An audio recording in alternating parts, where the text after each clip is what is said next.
For the past year and a half, I've used Bragi's original Dash that was kickstarted as the truly first wireless earbuds, as well as the oddly named the headphone. The original Dash was truly one of those devices that spoiled me, and going back to anything with wires would be akin to going back to a flip phone after having used any of the latest smartphones. But it certainly had a fair share of flaws.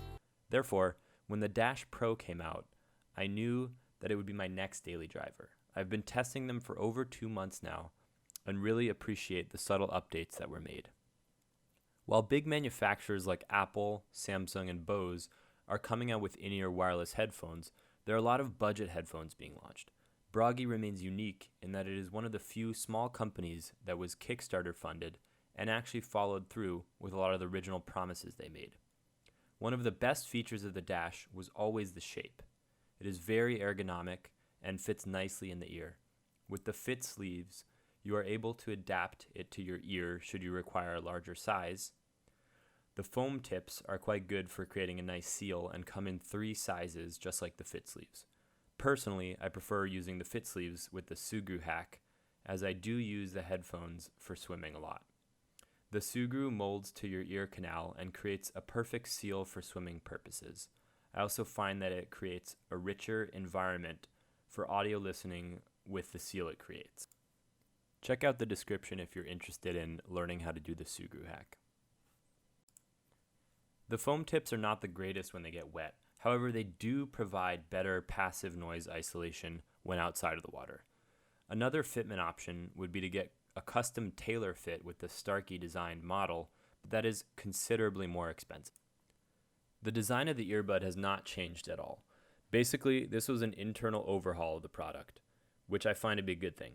I never had any complaints about the design, and though it takes some getting used to at first, eventually locating the earbuds with your fingers, swiping, and tapping will become second nature. In terms of the case, the only thing that has changed is really the color and the padding inside. The case is still very prone to scratches and chips. I made a tutorial a while back on how to wrap the case any color you want, which protects the case well, so check that out if you want to give that a try.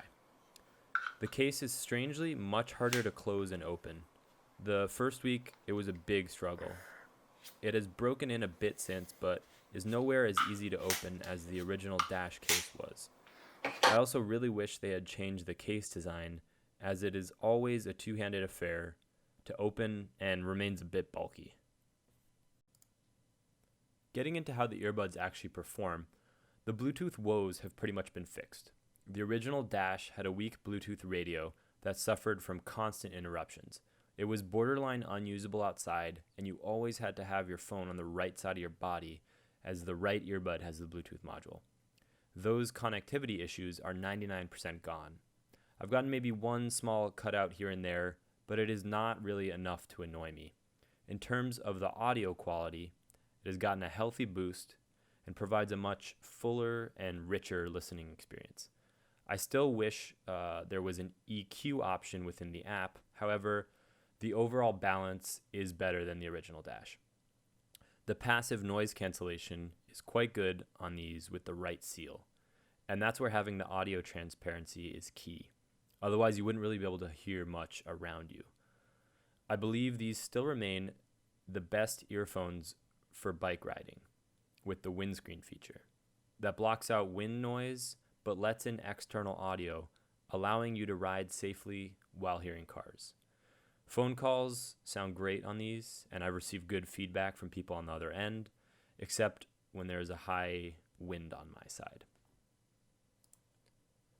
Getting into the battery life, it has greatly improved overall. If you're streaming music via Bluetooth to the Dash Pro and using tracking/transparency features, you can expect somewhere between 3 to maybe 4 hours.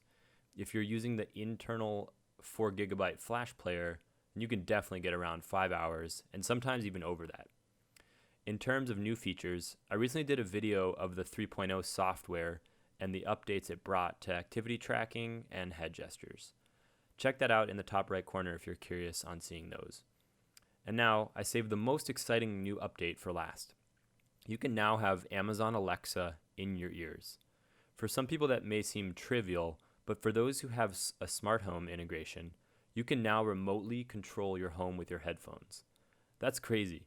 The implementation of using Alexa can either be triggered using the sneak peek shortcut or in your phone's drop-down menu. This is really a game changer, as I can now remotely turn on my apartment before I get there so that everything is on when I walk through the door. I would like to see an update in the future to allow Alexa to be triggered solely by your voice, however. In conclusion, I find that as an all-around package, the Dash Pro really hit the mark. They fixed the Bluetooth woes, upgraded the sound quality, the battery, and they've been pushing firmware updates with a good cadence. At $329 US, it does command a hefty price, but I feel it's worth it. For all of you frugal shoppers, I would recommend keeping your eyes peeled on Bragi's website for Black Friday and Cyber Monday deals. I'll be doing a comparison with a few other high-quality wireless earbuds, so stay tuned for that, and leave a comment if there are any in particular that you want to see. Catch you guys in the next one, and thanks for watching.